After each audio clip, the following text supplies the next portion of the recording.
Welcome to Project Independence in You here at WCWP.org. My name is Rebecca Miller, and I will be your guest host today for Project Independence in You. And co-hosting today is Otto Los. How are you today, Otto? Good, Rebecca. Nice to see you, as usual. Good to see you, too. And, of course, Kristina Liu, Project Independence in You radio show producer extraordinaire. And I always say that because it is true. She puts these radio shows together now for 9 years every week. So thank you so much, Kristina, for all that you do. Thank you. I love when Becca's on and she gives me that title. You know, it just makes me feel better about myself. Well, you know, that's part of the point of it. But you really do make it easy for everybody. You know, like I always say, we come on the show and all we do is sound and, you know, look good for you, and it's most appreciated. So unfortunately today, the guest was Kyle Strober, who is the executive director of the Association for a Better Long Island, and he was unable to be here today. So what you have here today will be Otto, Kristina, and myself. And I think we did put together a pretty good show. You know, we plan to talk about some really good things, planning, you know, fitness, mind and body, a lot of things that I think will benefit everybody, and really at any age, but definitely as we get older. So with that all being said, Otto, how are you today? I'm good today. You know, you just said something older.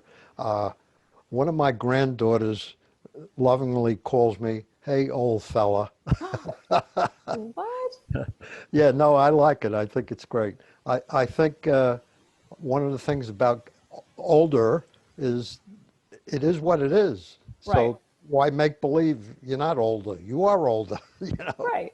And frankly, you have to be thankful for the fact that you've got to be older, because a lot of people don't get there. So, you know, you look back in your life, and which I like to do, reflect on what you've been through and what you've learned, and older is not bad. It's not a bad thing at all. And it's really a relative term, right? Because I'm older, and Kristina, well, she's not older, but, you know, she's older to some. Well, she's older than she was when this show started. She certainly was. And Otto is slightly older than last week, well, 2 weeks ago when he was here, because he celebrated a birthday. That's true. I was going to save it for the second hour, but I had to mention it now because it's an older thing. So, you know, I'm having a little socially distanced cake up for Otto. And Otto, we have a little Jets. Oh, very nice. Thank you. A little Jets, a little the man of the hour. And so just a happy birthday to Otto. Can't see this too much, but he has his birthday present that I sent him. Oh, and Otto, I also have a little something for you here. Oh, I like it. It's like The Bachelor. The rose. Very nice. Would you accept this rose, Otto, for your birthday? Oh yeah. But Otto is opening his. I sent Otto. I'm opening my gift now as we speak. You can't see this on the radio, but this is my New York Jets, who looked terrible again last night, face mask. Oh, his face mask. Oh, there you go. Which I will wear when I have my New York Jets backyard party next week. That's right. So now Otto has his accessory, because that's all everyone. That's the most important thing, you know, for any party, is just to look the part, Otto. Well, Definitely. maybe, and I don't know who follows the Jets, but the Jets played last night. And unfortunately, as they usually do, they lost, and they did not look really great. So we're going into this party next Sunday with a team that hasn't won any games this year. So we have a real big motivation to change it. Who knows? Maybe they just need the Los family together, and they could change things, you know? So that might be really it. Well, I actually used to have season tickets to the Jet games, going back to when they first started, and it cost $8 a seat. I had 4 seats at Shea Stadium, and it was great. It was a lot of fun, and the whole attitude was very different. And then as time evolved, and to be blunt about it, the owners got more greedy, and then all of a sudden, my $8 tickets, when they started to move to New Jersey, they wanted $16,000 for a seat license. So to give me the privilege of buying the tickets, which I did not do. But once a year, I went with 10 people, my family for the most part, to a Jet game. This year, because of COVID, we're not going to do that. We're going to do the Jet game in my backyard. I'm going to project the game up on a screen, actually in the garage, uh, with a tent on the outside of the garage. And I told them one of the things they have to do is when the game is over, we have to drive to New Jersey to make believe that to make So believe. you're stuck in the traffic? Yeah, Yeah. because Take- driving home from MetLife Stadium is a Is, sheer disaster. yeah. You know, it's an hour and a half to 2 hours most To of the get to the time. toll, Yeah, I mean, it's just terrible. Really, horrible. it really is. See, so that's So, the perk. You don't have to do the traveling this go around. well, see, one of the things out of COVID that I'm leading into here is this a positive in a way that this is probably going to be the way we're going to do the future games, as opposed to the cost of going with 10 people to a game. I can put a nice little spread out in my backyard for a game. And the deal is you can't go in the house, you can't watch the game on television in the house, and we are going to be our own halftime entertainment. That's my Everybody, favorite part.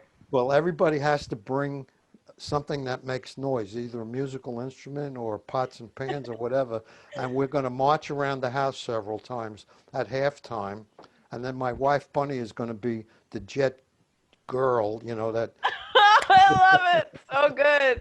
kicks This with better be pom-poms. videotaped. This better be videotaped, Otto. Yeah. 'Cause But I'm that's an gonna. example of what COVID has done. Uh, yeah, you know, so you try to make the best of what you can. And Right, right. actually, And that's a great Yes. attitude, Otto. Maybe we're limited to what we can do. And limits aren't always a terrible thing, and you just kind of make do with what you have. And I think you're doing a terrific job. Recently we went back to the office at Clinton Martin Park. We had all been working from home for 6 months, and there was also a lot of cost savings involved, but not going into the office with gas. And also we used to always a couple of times a week bring our lunch in and order in and go out and shop, and there's a lot of shopping in the area, and that pretty much all stopped. And Now it's back. Okay.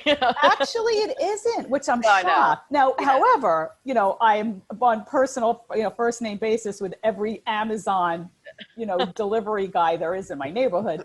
But, I went back, for my lunch hour, I'm walking. I'm taking that time to walk and do a little exercise. If I have to run an errand, I will. But I'm bringing my own lunch. We keep everything nice and contained. So I'm still saving money in certain ways. And certainly gas is cheaper, but it's interesting how we've adapted and continued in some way, with the things we did to adjust at home. Not well, the greatest for the restaurants, but you know what's interesting about that, some restaurants are actually doing better because the permission to be able to have outside dining has been very flexible. What probably would have taken years before to get Right. a permit to allow you to set a up outdoor sidewalk. dining, they were able to do it in like 2 minutes, all right? And I know several restaurants I've been to that really had limited indoor seating that now have beautiful patios, and they do. The one restaurant particularly, I really don't want to mention names because probably, we Okay. should, You're just mentioning things around town. We you know, won't it's just tell your anyone. experience. It's just your Well, experience. Well, I'll mention two recent experiences. There's one St. James in Mineola that has Oh, yeah. now a very, very nice patio in the backyard, which Right. I had lunch on my birthday. My daughter and granddaughter took me there for lunch. And the place, they were doing a nice business outside. There's another one in Elmont we went to, Salvatore's of Elmont. They never had outdoor dining. Now they had outdoor dining and the place was packed. Inside, they had like 2 tables, so they're doing better. Both of those places are now adding heating capabilities. Yeah, that's what I think is really Yeah. good. 'Cause, my husband and I, we'll go to restaurants, but we're still just doing like the outdoor seating. You know, so it's just more comfortable for everyone. And listen, at the end of the day, I'm always the person that chooses to be outside anyway, you know, so I kind of like that in general. So having that option is really nice. And I was researching all these things because I was like, oh, you know, like what's going to happen now, you know, with the fall and the winter. And I'm so impressed. And I was saying this since the beginning with these restaurants that are really being innovative and figuring it out. And there's going to be, pre-COVID, I actually went out east with my husband. This is nice for special occasions. Obviously, this isn't like, you know, every Friday kind of thing. But we did an igloo thing. So it's those clear igloos. I don't know if anyone's seen them. And you have like little tables and there's little heaters in it, super warm. And now my husband They're doing that in the city. Yeah, we did that, you know, before COVID even happened. We went out for our anniversary, which was in December, when we first, you know, our dating anniversary, let's be clear. And we went and it was so cool. So now a lot of restaurants are going to be doing that in the city. They're doing that, Long Island a bunch. And there's also these adorable things, which I'm gonna have to try, are these, they're called like mini greenhouses. So they're adorable. I have to look, I printed out all the restaurants that were going to be doing it. But, you know, and as Otto was saying, a lot of things are incorporating fire pits or, you know, heaters. We found that we went to this cute little low-key place called Butler Cove in Oyster Bay last week just to get a quick bite. And, you know, we never were there, but we were trying to find an outdoor kind of low-key thing. And it was tucked away. You know, obviously a lot of boats go there. And I was talking to the owner and he was saying, you know, normally they would have been closed by now, but they're extending it. They added fire pits, they added heaters. So I think it's just, you know, nice. And like I said, you have to, obviously, if you're comfortable enough to go out and support these businesses, it's a nice thing to do. But if you're not comfortable, you know, takeout is always an option for these things, you know, because. Well, unfortunately, I'm sorry, but some of the restaurants, unfortunately, do not have the capability physically to expand outside. Right. So those are the ones that are really suffering, if you will. Absolutely. Also, another thing maybe we could talk about when we return, because I'm getting some texts from my friends who I guess are listening, most musicians who are, you know, it's tough on them too, because there's really, you know, no way to gather more than a certain amount of people, and you can't have too many musicians on the stage at the same time. So that has really impacted Long Island's entertainers as well. But the good news is they're doing things now, like Kristina brought up that igloo, because it is getting colder out. And, you know, right now we are able to eat in restaurants, but it's at like a very small percentage. So a lot of the restaurants on the island and the city are trying to come up with creative ideas. I mean, I've seen like rented tents now where they're setting up outside the restaurant, if you are lucky enough to have that kind of space, you know, or these tents. So, you know, it seems like we're trying to do it so people are coming out to restaurants and enjoying. But one of the other industries on Long Island that, you know, has really been impacted is the entertainment industry, and with our musicians and cover bands, and, you know, even with the town, because one of the things that I do through community services is we have several events that we schedule bands for, cover bands, and those all had to be canceled. And that's a lot of musicians. And then also with Fun Day Monday, every Monday in the summer, we had, you know, Steve and Edie, and we'd have all these different bands that would do doo-wop or, you know, Elvis and Frank Sinatra. And every single one of those events, you know, they were all canceled. And it's awful for the musicians. However, now, you know, under the guidelines, you know, the venues, a few of the venues have closed. Otto, we were talking about that too. You know, whether they're just music venues or theaters, but so many had to close because you can't really, under these guidelines, I'm not 100% sure of them. You can't really charge a cover charge. So what they're doing now is that some of the places that didn't serve food have to also serve food, because one of the things you have to do is order food when you're at a bar, you know. So is there now kind of turning some of these places currently into more of a dinner theater?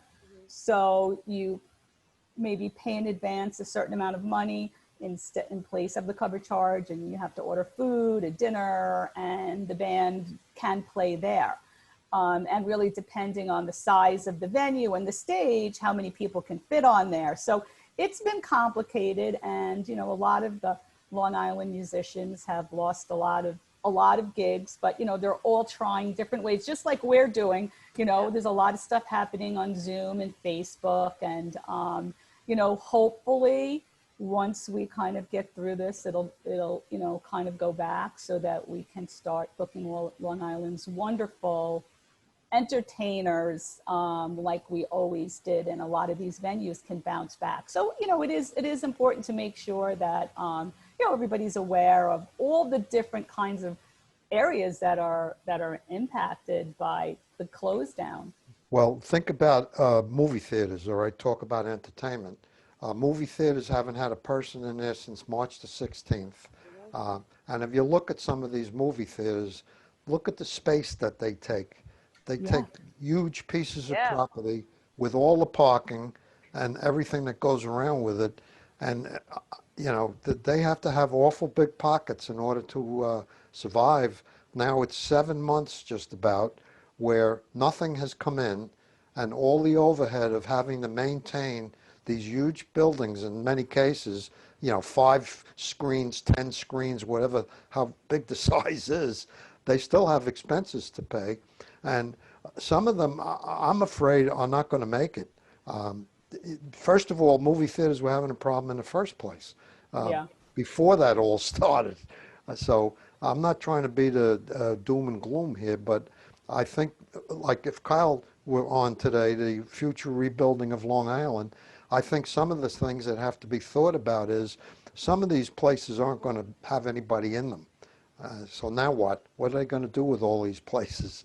And there's a big need for a lot of other things, like they talked about 2-family houses or multiple family dwellings to keep seniors and younger people on Long Island. I grew up in a multiple family dwelling, which was a 2-family house with everybody's house stuck next to each other. And it was great. I never had a problem. And I look back on it, and that's how my mother and father could afford to have a house, because they had rent from people, and they were able to share the expenses. So that is nothing to do with nothing, but, No, but what I think the bottom line is, listen, there's so many factors, as Beck said, and so many things and layers, that like the more you think about it, your head, because there's so many different things that were affected, right?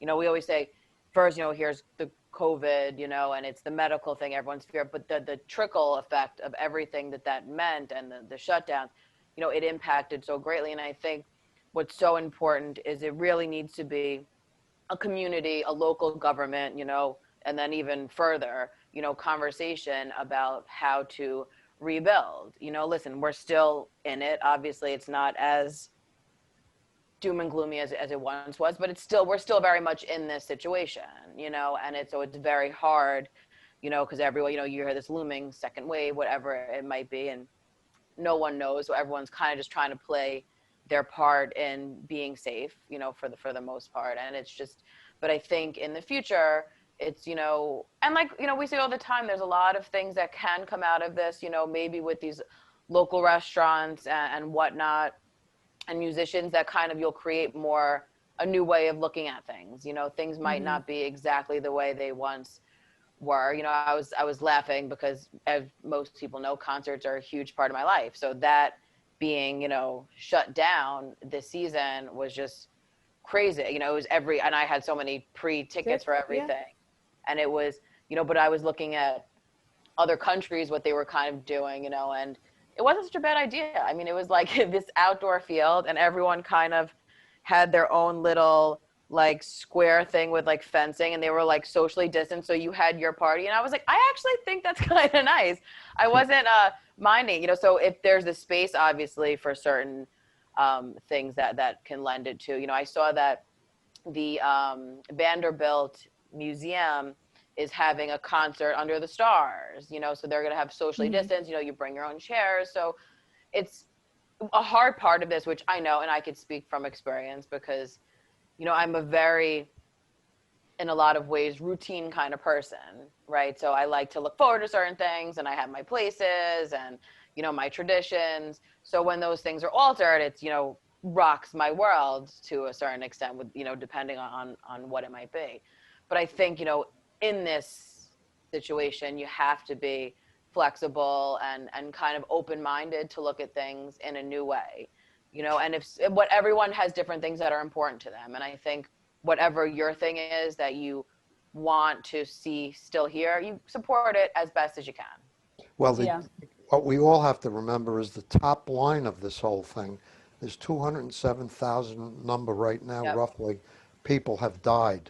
Yep. How many people have been impacted by that? Yeah, If I you know. think There's so many about layers to this. spouses, family, friends, Mhm. grandchildren, whatever, the number of people impacted.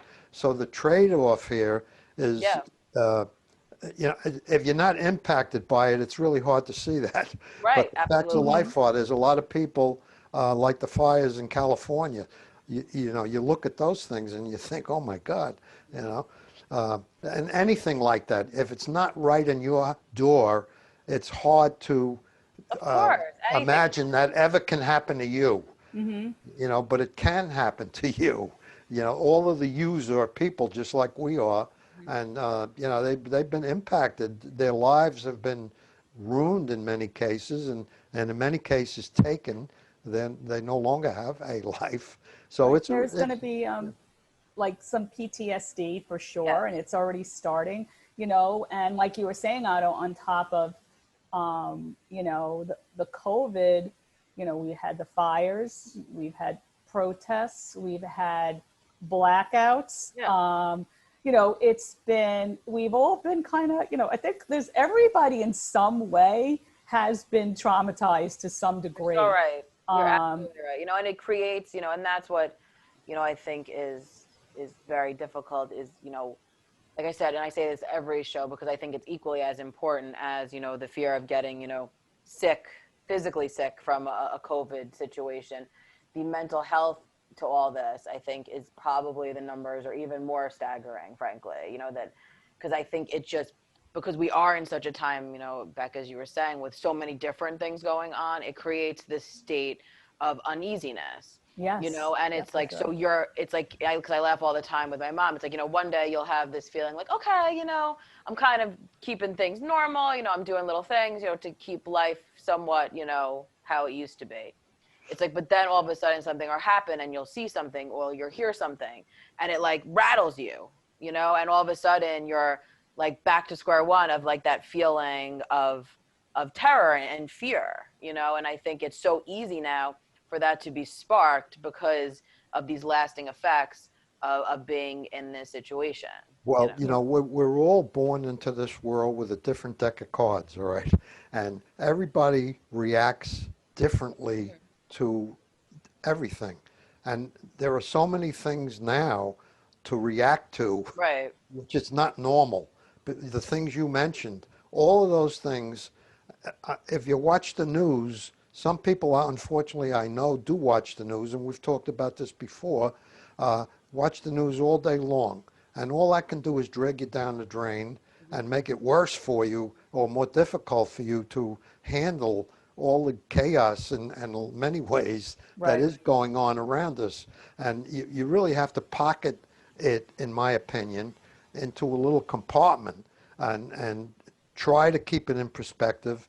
What can you do about your situation? That's all we can handle. You can't, like I really empathize with the people out in California with those forest fires. When you look at that, and they say like there's 8,000 homes burnt down. That's more houses than there are in New Hyde Park. All of New Hyde Park I would know, be burnt it's down, unbelievable. basically. Farmingdale, it probably would be like all of Farmingdale being burnt down, or Levittown. You can't imagine if you looked around in the Levittown or wherever, and all the houses are leveled Yeah. and they're down. What does that do? I mean, Yeah. Yeah. that's unbelievable. You're starting from scratch. Just look around you in your own home and the stuff that's there. And all of a sudden all that stuff is gone. and you don't even have a place to live. It's brutal.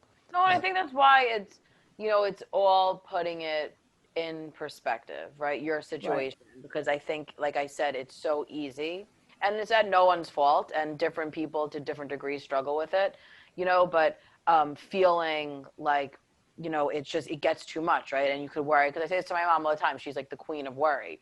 And I'm like, there's so many things that are so, and listen, I could talk a big game and then I'll get nervous about it. But, it's just, I think it's really, because you could look around and see, it's really just focusing yourself, harnessing that in and realizing that everyone's got all kinds of stuff going on, and it's being a little easy on yourself during this time. There was just an article in the New York Times 2 days ago, and it was called "An Awe Walk Might Do Wonders for Your Well-Being." And it was just such an interesting concept Wonderful. because, I mean, the general gist of it was a whole, experiment that was going on, but it was really separating people into people who are just walking, and then people who are walking but really looking around at their surroundings, and how just by doing that, in addition to the walking, had so many impacts. And I just thought it was such a cool concept, right? Because they were saying, they had the walkers who, you're walking and you're shooting through your to-do list, and oh my God, I have this and I got to do this and I have all, so you're not really relaxing because you might be walking, but your brain is still worked up. And People walk and do yeah, this. of course. No, and it's so true. And, Otto was holding up his phone for anyone on the radio that wasn't sure what we were saying. I just realized that they're probably like, what are they talking about? But, that's another thing, it's you're never disconnecting to anything. And listen, I actually have been guilty of that myself, and I have to check it, and I've been really good because I've been taking more walks, during this time. And I said, that's my favorite thing to do. I love walking around the neighborhood. I could stare all day at people's landscape, what their house looks like. And I was just doing that. And little do I know that has some real positive effects, according to this article.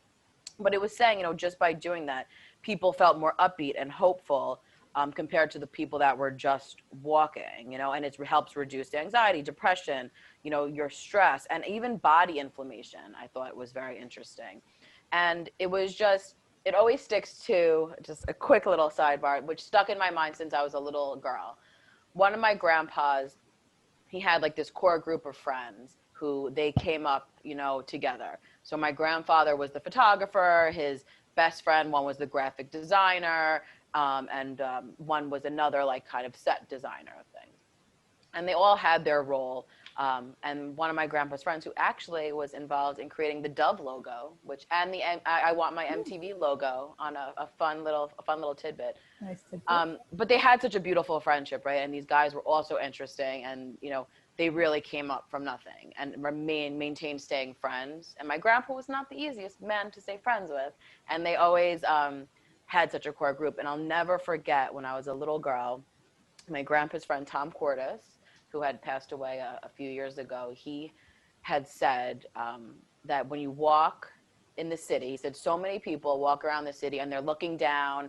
Everyone's like this hustle and bustle, looking at their feet. No one, he said he consciously looks up, right? And looks at the surroundings and just how breathtaking it is to see how big the buildings are. And that just really always stuck with me as a little girl, because he said, and it was just, there was something about it. I remember thinking like, that's so magical, because everyone, you think about people, and everyone, especially now, I mean, that was even when he told me this, it was before cell phone days, and it's just, you think about it, everyone just walking, looking down in a hurry.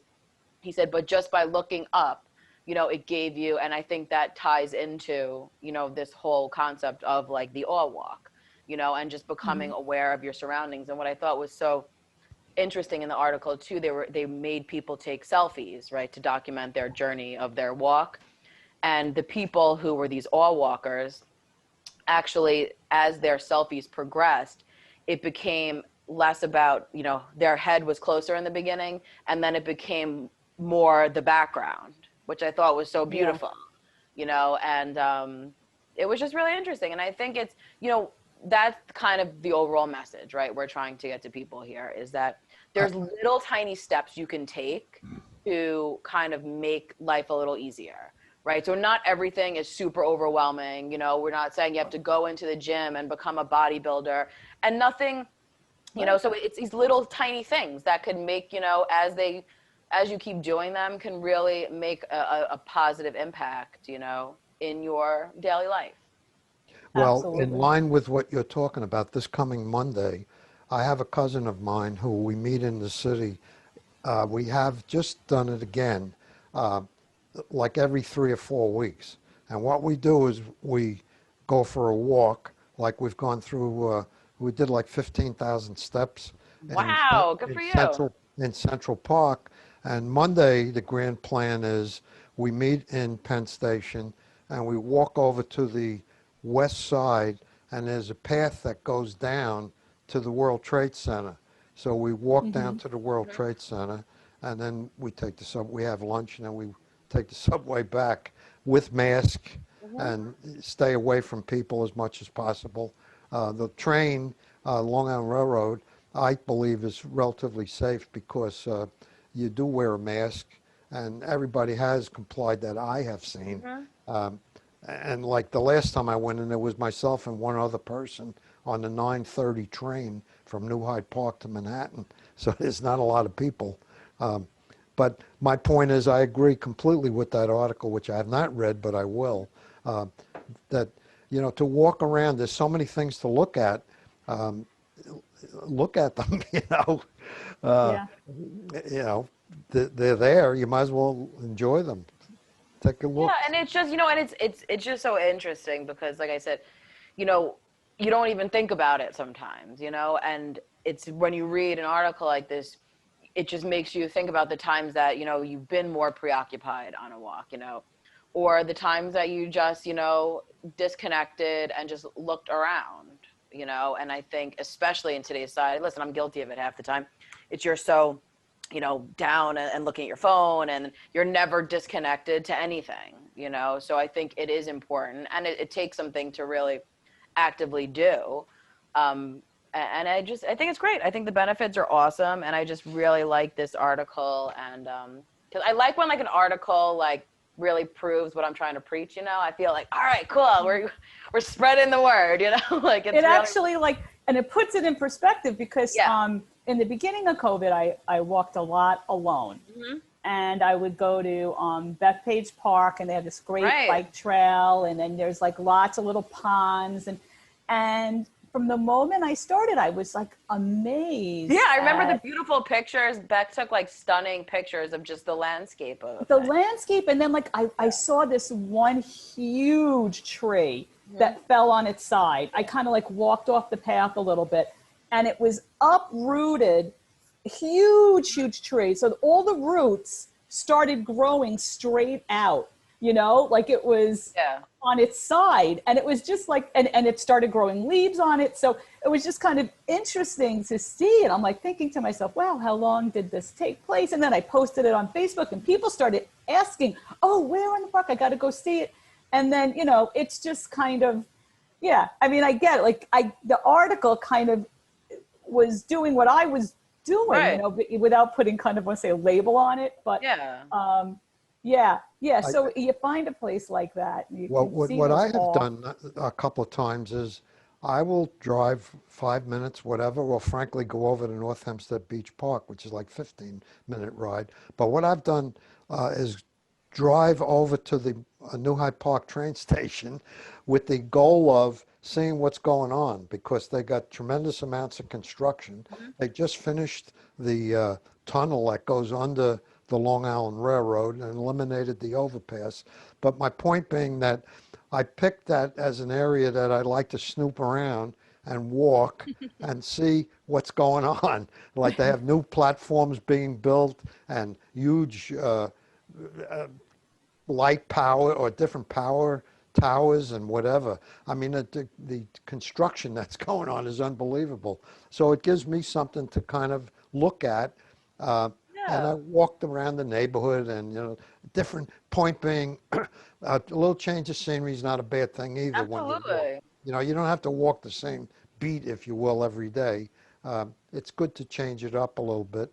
And And that's good my to know point. it's good for you, right? I Right. mean, this is like, Exactly. we're doing a good thing for ourselves. Being Absolutely. observant and No, and I think it's, you know, like I said, it's just it's nice, these things, because they're little things, you know. And I think a lot of people, we were saying, you know, to take it back to the beginning of the show, you know, what is the reason that people don't find some kind of physical activity, you know, like what is it?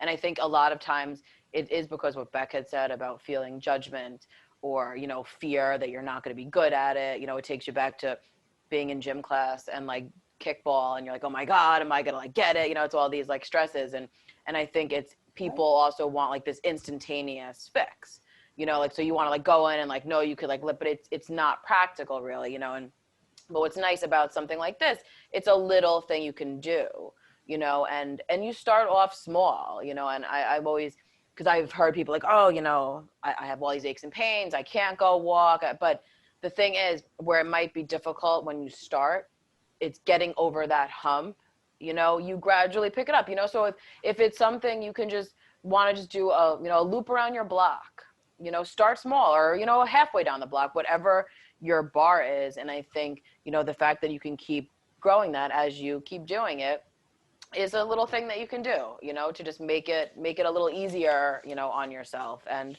clearly it has benefits, you know. So Did we touch on something here that, like, did you have a problem with kickball back in? I know, I got a little I know. emotional. I mean, it was not really kickball. It was always like a baseball that would start, you know, when you would go up, because I hate like the idea of everyone staring at me like doing something. So I used to be What? like, you know, a Wait, sport. Like back in the day. Now, really, we need to know what's going on in the town here. What do we have to look forward to? So there's actually a lot going on, which is really exciting. And that's what is great about this show, is that people would think that things stopped, but I feel like more programming actually started to happen. But I want to tell people the exciting news. The Pioneer newsletter has officially shipped out. It should be in homes next week. So it shipped out yesterday, so hopefully next week. And it's really jam-packed with a lot of great information. We have some topics on preparing for the flu season. Northwell submitted. We have a fabulous article from Mr. Otto Los on technology and seniors, you know, during this COVID period. We also have a Medicare blurb, because as everyone knows, it is the Medicare open enrollment period is starting. And we're going to be offering a lot of virtual programs, which I just want to sidebar into. So the Medicare open enrollment period is October 15th through December 7th. And this is the time that Medicare users are able to kind of reevaluate things. Mm-hmm. There's so many different changes every year. And it's also one of those things, it's a very individual kind of process. And it's a very intense process, which I think we all can speak on, because it's really, you know, and Barry Klitzberg, who we had on our radio program from the High Cap program over at Family and Children's, is our residential guru on the matter. And he will answer questions. So he's going to do 2 Zoom programs. One is Tuesday, October 6th from 1 to 2 p.m. And then we have one on Wednesday, October 14th from 1 to 2 p.m. So if you just call 311 or 869-6311, you'll get the Zoom link and you'll be involved in that. And I have to say, these Zoom trainings really, I think, are great, and they're going so well. So it's nice to know that we're able to kind of provide these programs that we'd be doing in person every year. We're still keeping them going, you know, virtually.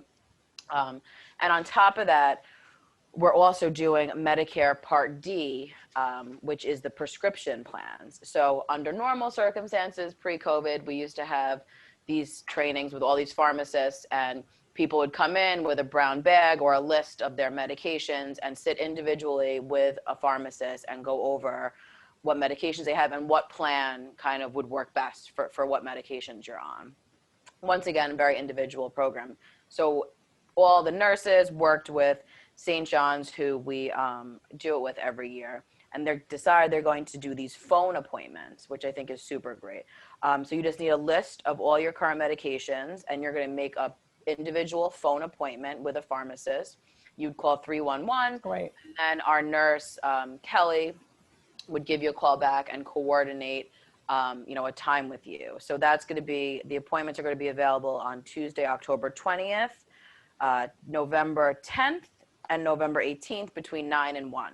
So depending on what day works for you, what time, you would just call 311, and like I said, a nurse will call you back and work that out with you. So it's just it's really great to have these kind of, and like I said, everyone's kind of just trying to find innovative ways to do this. So that's my Medicare spiel. Also in our Pioneer, we have a great little blurb from one of our OG Project Independence members, Joan Ortiz, who is also has become our Zoom kind of all-star. You know, Joan is on so many different programs that we do. And she even will change her background, which is just will always amaze me. You know, she'll and it'll change throughout. You know, so she keeps it fresh. Yeah. But so she has a little blurb in there, also, which kind of goes, which is one of my favorite. I love a good graphic, and this one's called, you know, Finding Your Happy Place. I found that online, and it was tips to reduce COVID stress, and it was just really great concrete tips, because I'm the queen of, you know, I want to be able to take away some facts, you know, to work with, and anything in a bullet list is good for me, because I feel like that's how I process it easier. I also have some great information in there about just different virtual programming on top of PI that you can do. You know, there's a lot, like I was saying earlier, there's a lot of museums that are doing virtual tours now, which is really, really cool. And there's just so many programs. So it gives you some suggestions there and ways to find out, you know, more about that. We also have all of our events and our programs listed. A great little shout out to our social workers and nurses who are the heart and soul of PI, I think we could all say, who especially during this time, I mean, what they provide and continue to provide for the senior residents and the residents' families, you know, during such a time of uncertainty and fear, is just incredible. So we have that, and our amazing transportation service is still going cashless to the end of the year, I believe, Beth. Right. Yes, Which it is really, really wonderful. You know, and you take individual rides. There's so many safe, wonderful protocols that have been enacted. All right, they can go. Food shopping is, 7 days you a know, week, right? very early in the morning for Yep. seniors. A lot of the supermarkets are still remaining open early, so they can shop before the crowd comes. And I just think it's great that you know, has been decided to ride out till the end of the year, Yeah. which I think is really wonderful and takes so much pressure off for the individual, especially, you know, we're going to be hopefully we have a smooth sailing, you know, winter, but it's, you know, weather issues come and stuff. So Right. that's certainly great. We also have, of course, our radio show is featured in that. Our Neighbors Helping Neighbors program, which was also an amazing program that was, you know, relaunched from the past during this whole situation. So it's really jam-packed. There's all of our different programs. I'm proud to say also we have worked with St. Francis Hospital, usually does their cardiac screening van. And this year they took a spin on that they're also going to be offering flu shots. And the van will also have an awning that comes out so these screenings can be outside. And if the Aren't they at our office today, St. They Francis? are. I actually wanted to text them because, you know, we're not there. I'm curious to see how many people showed up. And if the weather is bad, we coordinated to have a big open space inside the building, you know, that social distance protocols. And they have a whole list of safety protocols. And that's, I want to remind everyone too, all these programs that we're trying to restart, you know, whether it's a St. Francis or we have our partnership with TRI for the Help at Home program or the Rebuilding Together Long Island program, in order to restart the work, whatever it might be, each organization submitted an extensive safety protocol plan that had to be approved, you know, by the town. So everyone is, you know, got their own little protocol going on, which I just want everyone to know out there. But also with the St. Francis van, you don't need to make an appointment. So that's really nice too. You could just show up if you were in the area. So as we had said today, you could still make it after the show. You can go get your flu shot or in your screening over at Clinton G. Martin Park. It's going to be there from 10 to 1. And then if you miss that, October 8th, there's going to be at North Hempstead, Yes We Can Community Center. That's going to be from 10 a.m. to 2 p.m. And then we have a bunch of other dates coming up in November and December. So I think that's really great to have that option. Also, I want to tell people to make sure they tune in next week because we're going to have a great show with Congresswoman Kathleen Rice to discuss what's been going on her end at the U.S. Congress, updates, whatever might be happening there. So she'll give us some of that info. which I think will be great. Also coming up is the Gold Coast International Film Festival, which is the 10th anniversary. And it's going to be October 13th to the 20th. There's going to be over 70 new feature length and short films, question and answer, special events. And it's going to be the virtual festival and drive-in series they're going to be offering. So there's a whole bunch of different information. To get the specifics on that, you can obviously call 311, and they'll give you all that, because that should be great. And like I said, it's nice to know that while traditions that, you know, we're all kind of used to in North Hempstead, or programs where, you know, they may look a little different, they're still happening. So I think it's really exciting, and it's a fun thing to do, because it's nice to watch, you know, watch the movies at home. You know, you get to be in your pajamas and have your own snacks. I mean, I've been doing that a lot. So, and if you live in my house, you actually have your own popcorn containers, guys. So, you know, anything to keep it normal. Christine, just a quick question. The Pioneer goes to how many people, roughly? Okay, so it goes to about a little under 50,000, I would say. Really? We're hoping 50,000 households. We're hoping to, you know, kind of obviously everyone turns 60, you know, every day. So it's hard, you know, we want to update as possible. We're hoping to do that soon, you know, with a new list, because it's certainly a growing number. But I'm glad you said that, Otto, because I want people to know, if you do not get the Pioneer and you are 16 over and live in North Hempstead, simply call 311 or 869-6311. And it's great. You know, I also have a virtual copy, so I'm able to send that out as well, which is great, because that kind of broadens our scope of things. You know, we have an email newsletter that comes out every month, which is great, because that has, you know, we're able to do that because it's obviously it's not the same cost as mailing out a giant mailer. But in that, I include the Pioneer too. So if you want to receive the email newsletter, you know, or if you are the caregiver or the child of a senior in North Hempstead, you're able to, you know, or a community leader, whatever it might be, and you want to receive that, please call 311 and give your email address. It's been exciting. We've been doing it for a handful of years now. We're probably up to like almost 4,000 people on that email list alone. Wow, that really grew. The update, because, you know, it's great.